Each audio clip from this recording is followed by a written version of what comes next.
Hello guys, কেমন আছো তোমরা সবাই? আশা করি অনেক ভালো আছো, আমিও ভালো আছি। আর আজকে নতুন একটা ব্লগ নিয়ে চলে এসেছি। তো আজকে হচ্ছে আমার দাদুর বছরই, তাই সবজি কাটা হচ্ছে।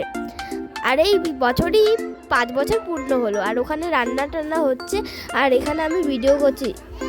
আর সত্যি বলতে অনেক কিছু রান্না হবে, আর প্রত্যেক বছর যা হবে এই বছরও মনে হয় তা হবে। সিম, আলু আর আর হচ্ছে কুমড়ো কাটা হয়েছিল, আর এখানে রান্না হবে।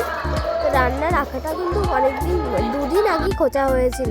আর আমি মামিদের ঘরের সামনে এখন তোমাদের সাথে ভিডিও শেয়ার করছি। আর আমার ব্রেসলেটটা কেমন হয়েছে কমেন্ট করে জানাও তো। আর আজকে সবাই পিক পিক পরেছিলাম। আর এখানে হচ্ছে দাদুর বছরই ফটো এইসব লাগানো হবে।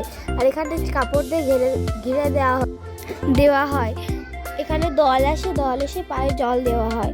আর দেওয়ার পরে এখানে কিন্তু আরও অনেক কিছু হচ্ছিল। এখানে যেমন খাওয়া দাওয়া, দুপুরের খাওয়া দাওয়া কিন্তু অনেক কিছুই ছিল।